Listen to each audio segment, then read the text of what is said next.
Ya, terima kasih Anda masih bersama kami di iNews Sore. Pemirsa, ruas jalan Yosudarso arah Pelabuhan Tanjung Priok, Jakarta Utara sudah kembali lancar mulai pagi tadi. Kemacetan yang mengular seperti beberapa hari lalu sudah tidak terlihat.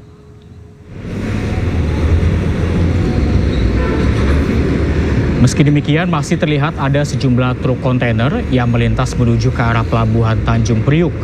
Selain itu, lalu lintas dari arah sebaliknya yakni Tanjung Priok menuju Cempaka Putih hingga Cawang terlihat ramai lancar. Sebelumnya terjadi kemacetan pada Kamis dan Jumat lalu.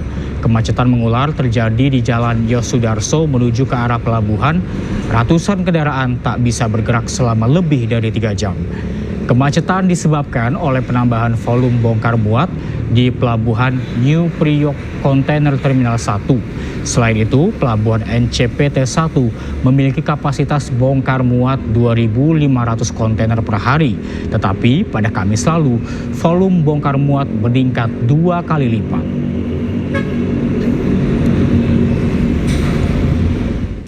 Gubernur Jakarta Pramono Anung meminta maaf kepada masyarakat terkait peristiwa kemacetan parah yang terjadi di Tanjung Priok. Pramono langsung memberi teguran keras ke Pelindo imbas kemacetan tersebut.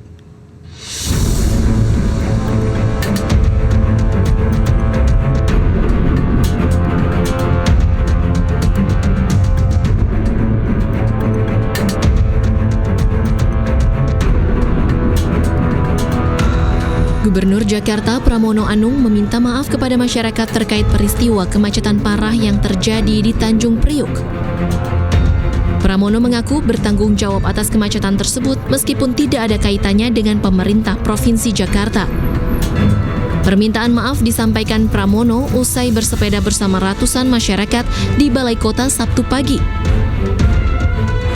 Menurutnya, kemacetan terjadi karena kelebihan kapasitas kendaraan di dalam area pelabuhan. Pramono telah meminta Kepala Dinas Perhubungan Jakarta untuk memberikan teguran keras ke PT Pelindo dan operator Tanjung Priok.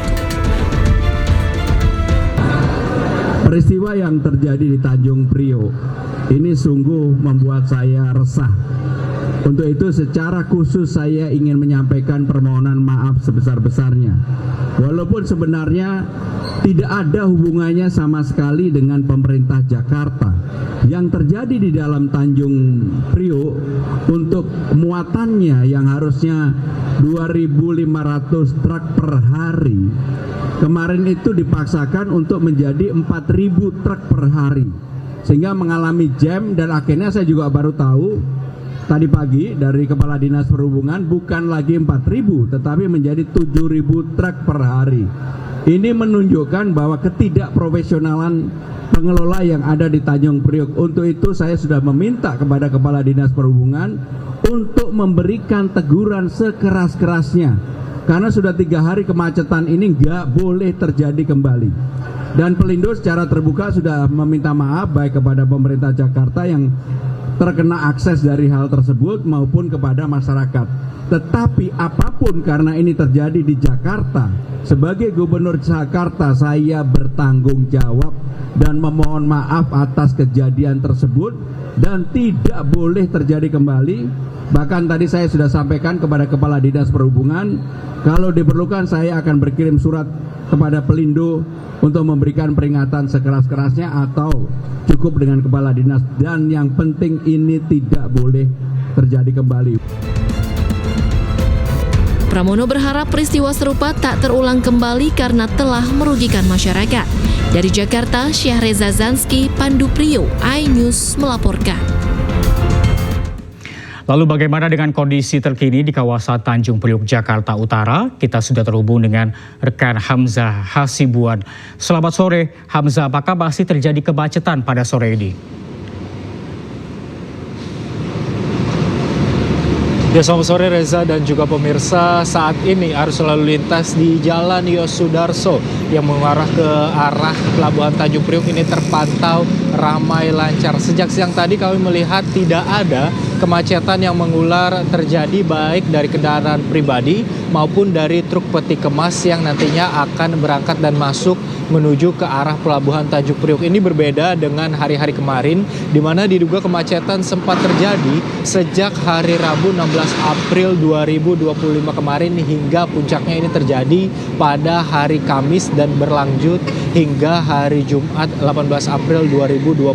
Selain itu, kami juga mendapatkan informasi bahwa Kepala Kesyah Bandaran dan Otoritas Pelabuhan Tanjung Priok M. Takwim ini menyebut bahwa kemacetan diduga akibat adanya peningkatan jumlah dan volume kendaraan khususnya truk peti kemas yang akan melakukan bongkar muat di Pelabuhan Tanjung Priok. Biasanya ini terdapat sekitar 2.500 yang dapat ditampung oleh New Priok Container Terminal 1 ataupun NPCT 1, sedangkan pada hari Rabu hingga Jumat kemarin ini terdapat sekitar 4.000 lebih truk peti kemas yang masuk secara bersamaan menuju ke arah Pelabuhan Tanjung Priok untuk melakukan bongkar muat.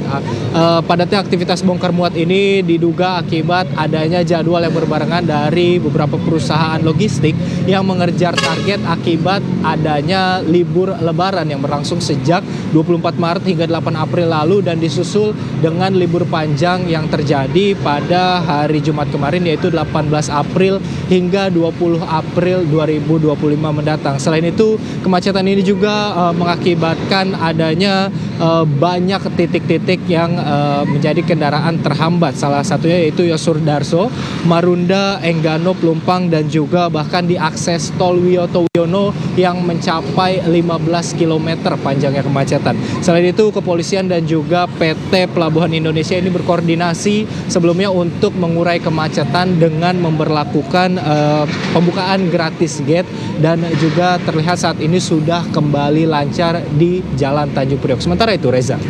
Baik, terima kasih Hamzah Sibuan melaporkan dari Tanjung Priok, Jakarta Utara. Selamat sore, selamat bertugas kembali.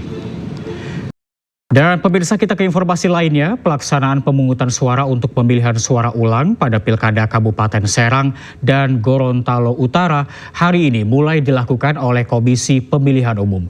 Meski diulang, tak mengurangi antusias warga untuk memilih.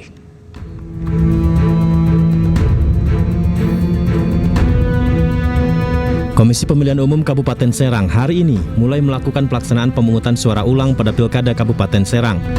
Pelaksanaan pemungutan suara ulang diikuti oleh dua pasangan calon bupati dan wakil bupati Serang, yaitu pasangan nomor urut 1 Andika Hazrumi, Nanang Supriyatna, dan pasangan nomor urut 2 Ratu Rahmatuz Zakiyah, Najib Hamas bersaing untuk mendapatkan perolehan suara.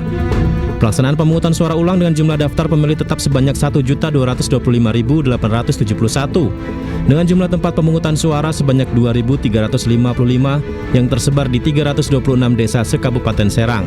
Meski dilakukan pemilihan suara ulang, namun warga tetap mengaku antusias untuk mengikuti prosesnya.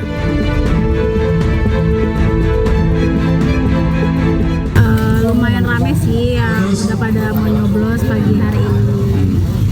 Sebelumnya nyoblos di sini juga apa gimana? Iya, di sini ini lagi ngantri.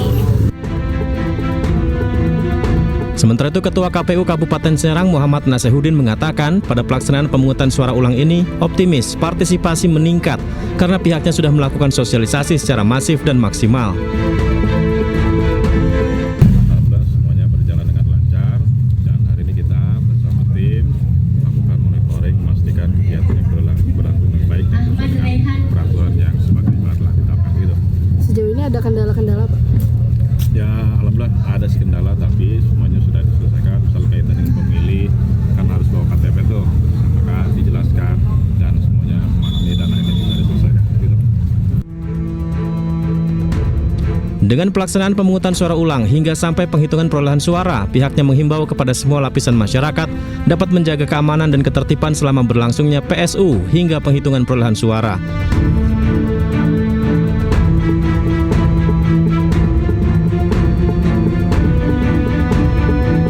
Sama seperti di Serang, pemilihan suara ulang hasil putusan Mahkamah Konstitusi di Kabupaten Gorontalo Utara juga dilaksanakan. Pada pilkada ulang ini, Gorontalo Utara diikuti 3 pasangan calon, yakni Roni Imran, Ramdan Mapile, Torik Modanggu, Nurjana Yusuf, dan Muhammad Sidik Nur Muksin Badar. Meski dilakukan pemilihan ulang, namun warga tetap antusias mengikuti jalannya proses pemilihan.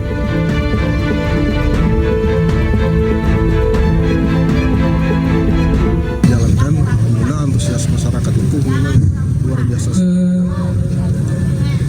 dan saksi nomor urut 349 atas nama Persipasi itu menggunakan pendamping dan akan beliau dalam perasaan dan juga sudah masuk di sebagaimana kita lihat pelaksanaannya sudah luar biasa. Nomor urut 349. Rekapitulasi di tingkat kecamatan ditargetkan selesai pada Senin 21 April nanti. Dari Gorontalo Utara, Gorontalo, dan dari Serang, Banten, Nur Faizi Lahasan dan Mahesa Apriandi, iNews melaporkan. Tim Gabungan Penegakan Hukum Terpadu Bawaslu Banten menangkap tangan sejumlah orang yang melakukan politik uang dalam pemilihan suara ulang Pilkada Kabupaten Serang. Setidaknya ada 12 orang yang ditangkap, berikut barang bukti sejumlah uang. Video amatir ditangkapnya sejumlah orang saat membagikan uang menjelang pemilihan suara ulang Pilkada Kabupaten Serang terekam video amatir. 2 terduga pelaku ditangkap saat beraksi di Jalan Baru Bendung Pamarayan, Kecamatan Cikesal, Serang, Banten. Berdasarkan informasi, keduanya diketahui merupakan bagian dari tim pemenangan Paslon 01. Modus yang mereka gunakan yakni dengan meminta kartu keluarga dari calon pemilih untuk dicatat ke dalam daftar nominatif. Kemudian para pemilih dijanjikan uang tunai sebesar Rp50.000 per orang untuk mendukung Paslon 01 dalam pemungutan suara ulang.